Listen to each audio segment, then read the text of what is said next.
Bon, j'espère que vous aurez un peu d'empathie pour moi aujourd'hui, parce que je vous présente là maintenant quelle était ma vie ces 2 derniers jours pendant que je préparais cette intervention. J'étais au soleil de Provence, relaxé, et autour de moi il y a beaucoup de végétation. Cette végétation a eu un peu d'impact sur ma voix. Donc on parle d'empathie, mais on ne parle pas de compassion. C'est pas du tout la même chose. L'empathie, la pitié, c'est pas la même chose. Je ne suis pas un théoricien, je suis un praticien. Ma formation et la majorité de mon expérience est de concevoir des produits, en particulier des produits physiques qui font du bruit quand ils tombent, mais également, évidemment, avec l'expérience que j'ai pu engendrer chez IDEO, des produits qui commencent à devenir plus hybrides avec du service, des applications, du web, de l'environnement, donc vraiment du design d'une manière beaucoup plus générale. Je voulais vous demander ce que vous voyez sur cette photo de ma Bretagne natale. Est-ce que vous y voyez de la beauté ou du danger dans cette nature furieuse? Est-ce que vous êtes optimiste ou pessimiste? Parce que ces attributs vont quand même vous donner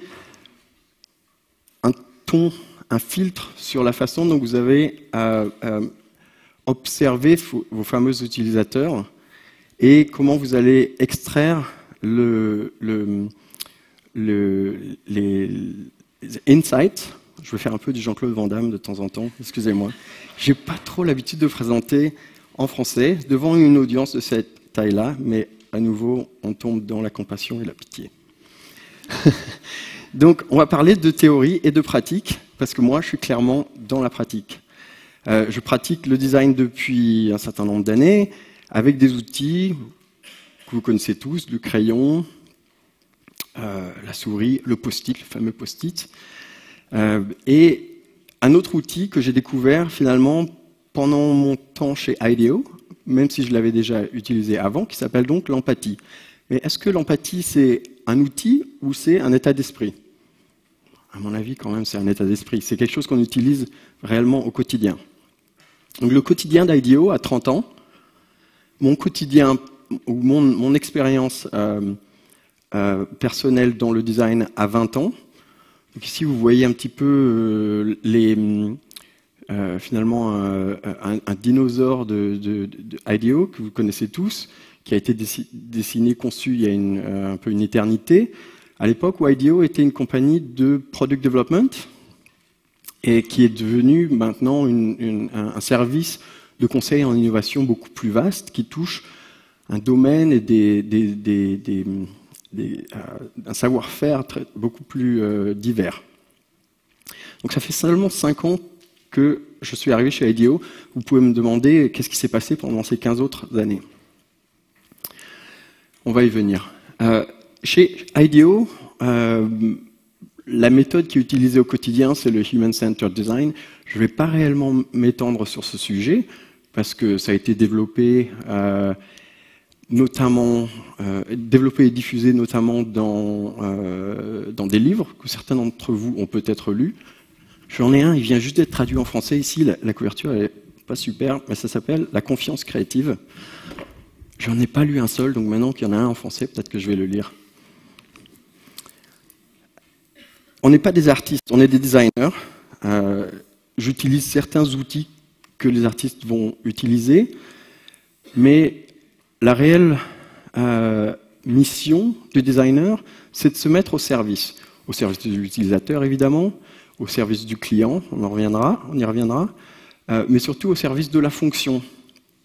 La fonction est essentielle. S'il n'y a pas de fonction, il n'y a pas de nécessité à créer de la beauté autour de cette fonction. Dans le cas présent, j'avais travaillé pour un produit très particulier qui est un wearable, je ne sais pas comment ça se dit, spécifiquement conçu pour les non-voyants. Évidemment, moi je suis voyant. Je peux quand même me mettre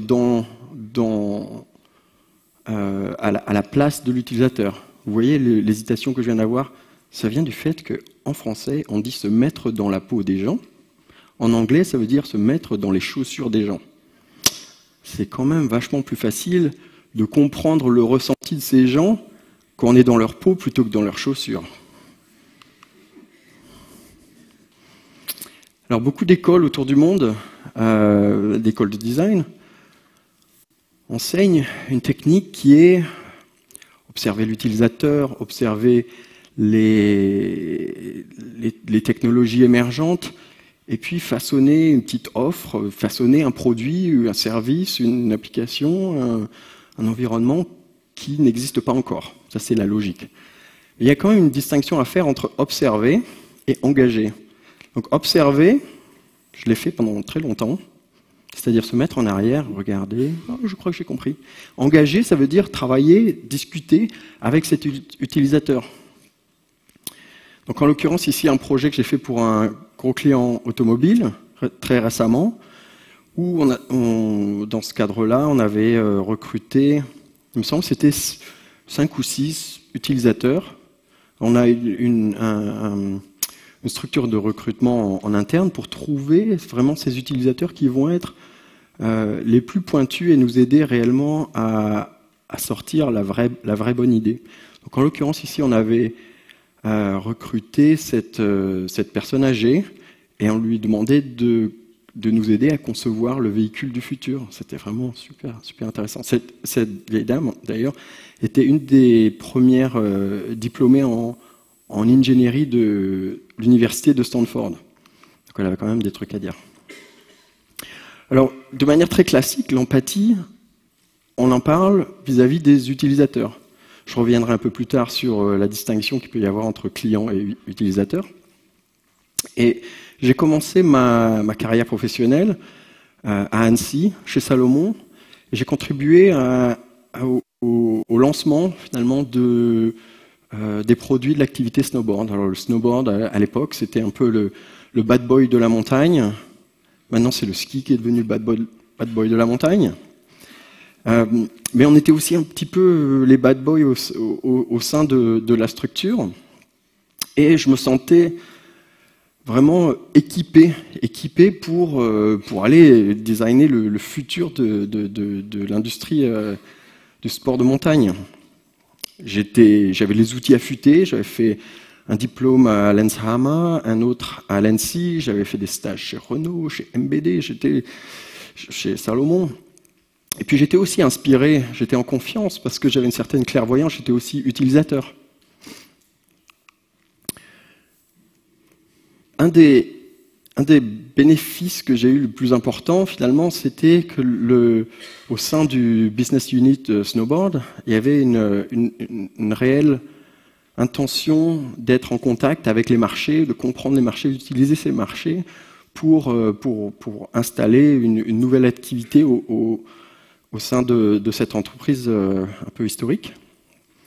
Et au travers de nombreux voyages que j'ai pu effectuer avec le team marketing, je me suis retrouvé à discuter de ces produits avec des utilisateurs qui soient finlandais, américains, japonais, français, qui soient athlètes olympiens ou qui soient Lolita de Harajuku. Je ne me suis pas réellement rendu compte, mais c'était finalement le premier moment dans mon expérience professionnelle où j'avais l'occasion de discuter réellement avec les utilisateurs et finalement de construire ma propre intuition. Évidemment, une de mes responsabilités était de concevoir la stratégie graphique et couleur de ces planches de snowboard. Et comme vous pouvez imaginer, les vertus d'un tel graphique ou d'une telle couleur peuvent être perçues de manière très différente, qu'on soit justement snowboarder du dimanche en Finlande ou athlète professionnel à Salt Lake City.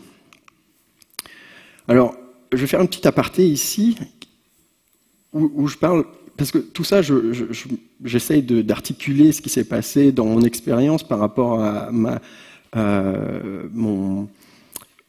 au moment où je me suis rendu compte de la fonction de l'empathie. Au moment où je faisais du design, je faisais du design. J'écoutais, je voyageais, je dessinais, je concevais. Il il y a un certain message qui peut exister dans la tête de certains designers, qui est que le designer est finalement le seul à avoir ce pouvoir divin de voir le futur. Alors beaucoup de designers très très prolifiques et passionnés vont utiliser seulement cet outil qui est l'intuition finalement pour créer la forme de notre futur. En 2000, j'ai eu l'occasion de déménager en Californie et de commencer à collaborer avec une toute petite agence qui s'appelle One & Co et qui était cachée au fin fond d'une rue puante de Mission à San Francisco. Et malgré la taille microscopique de cette agence, on était 4.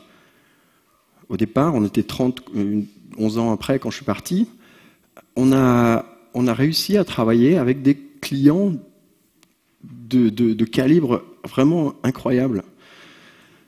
Donc ici, vous avez des exemples de K2, c'était la logique. Moi, j'avais déjà fait, c'est le lien entre mon historique chez Salomon et l'expérience que j'ai pu avoir chez One & Co, qui avait finalement trouvé un savant mélange entre les produits sportifs, lifestyle et les produits de grande consommation, notamment électroniques.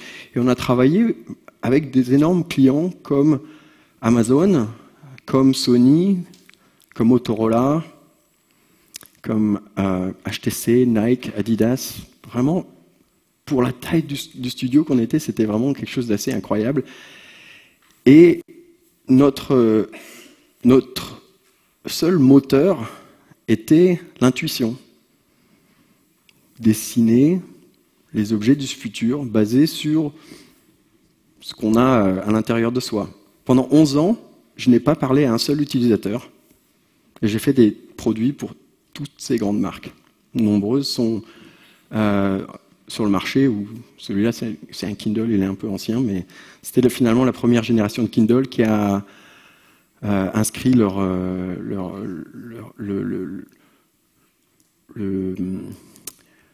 principe du lecteur de livres électroniques. Il y a d'autres clients qui sont venus nous voir, comme Microsoft, par exemple, nous ont demandé de les aider à concevoir, à formaliser des produits dont ils avaient un petit peu les capacités technologiques, ils avaient imaginé un petit peu quelle pouvait être la viabilité économique de ces produits.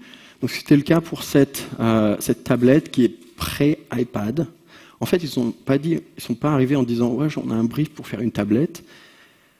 Le brief, c'était un ordinateur portable qui n'a pas de clavier, qui est super fin, qu'on peut emporter partout avec soi.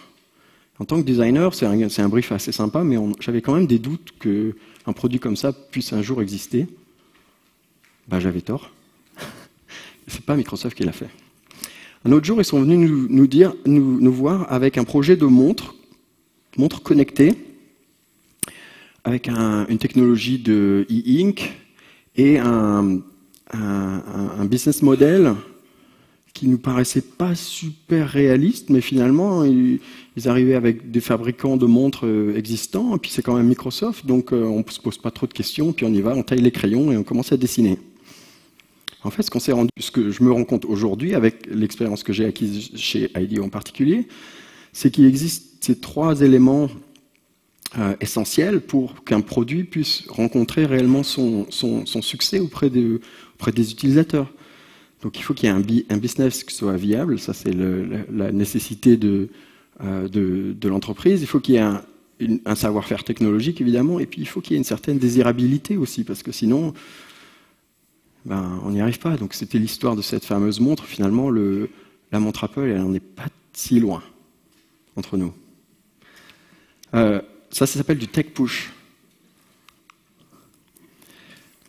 Donc quand on se met dans la peau des utilisateurs, on a la capacité réellement de gratter, d'aller un peu plus profond et de se rendre compte que ok, cette montre, finalement, personne n'en voulait. On aurait pu le savoir très très tôt, mais on n'utilisait pas un process d'empathie, on n'allait pas discuter avec les utilisateurs. Chez IDEO, par contre, c'est quelque chose qu'on fait au quotidien. Et on le fait à différents moments du process de design. On le fait dès le premier jour ou parfois même dès les premières heures. On va aller discuter avec des utilisateurs et des utilisateurs qui ont été un peu sélectionnés déjà. Dans les premières heures du projet ou les premiers jours, l'idée c'est de générer le plus de contenu possible, le plus vite possible.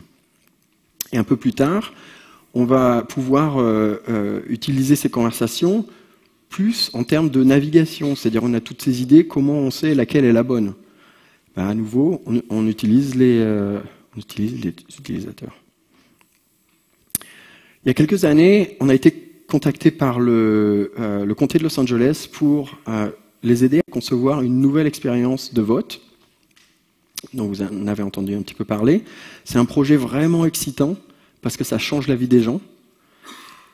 Et parmi tous les gens que j'ai eu l'occasion de rencontrer sur ce projet, il y avait ce groupe d'utilisateurs, de citoyens, qui tombent pas réellement dans le cœur de cible comme on peut finalement se rendre compte d'une majorité des projets. Ce qui était intéressant pour notre client là, c'était qu'on n'avait pas discuté avec le cœur de cible, mais discuter avec les franges, tous les gens qui aujourd'hui n'ont pas accès à leur capacité de citoyen. C'était réellement quelque chose de super intéressant parce qu'il y a un impact. Ici, vous voyez la partie émergée, la partie visible de l'iceberg, qui est le kiosque ou l'isoloir numérique. Mais on a aussi conçu l'interaction digitale qu'il y a dans ce kiosque, l'appli, les bordereaux de vote papier et l'ensemble du flux des bordereaux dans le comté de Los Angeles. C'est un projet réellement intéressant qui devrait être utilisé dans les 2 prochaines années en test pour le vote de Los Angeles.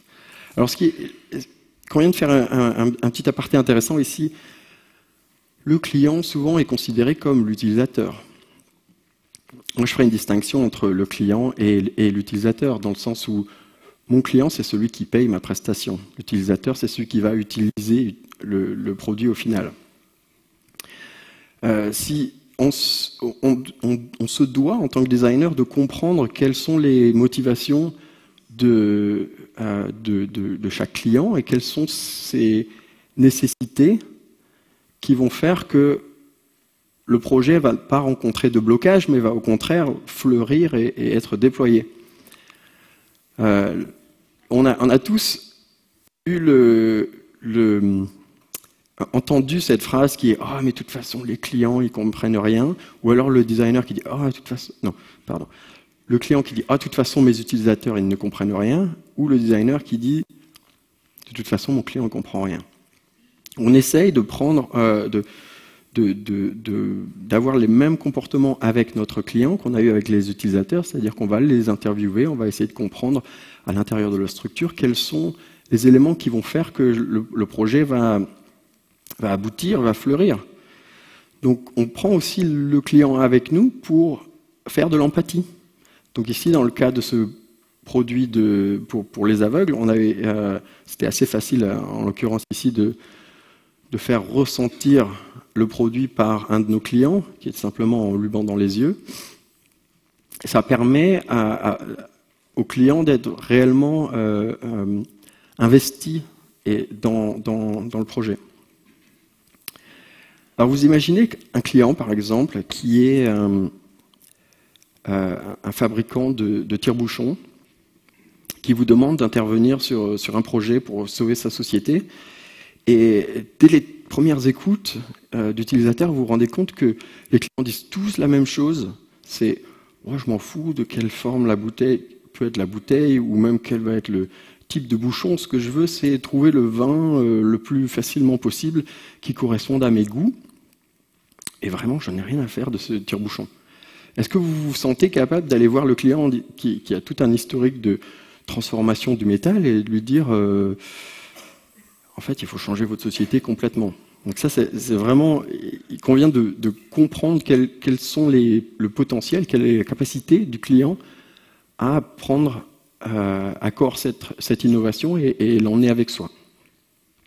Je suis passé à la dernière partie qui est l'empathie envers le team. Chez IDEO, on a tout un sort de méthodes, de pratiques, plutôt que de méthodes d'ailleurs, qui nous aident à créer un environnement de travail où chacun puisse donner le meilleur de soi-même pour générer le travail, finalement, le travail de leur vie.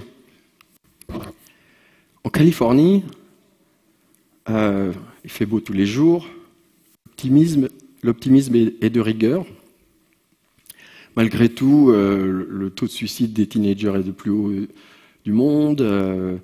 On peut passer 3 heures dans les transports et Steve Jobs n'a pas vaincu son cancer.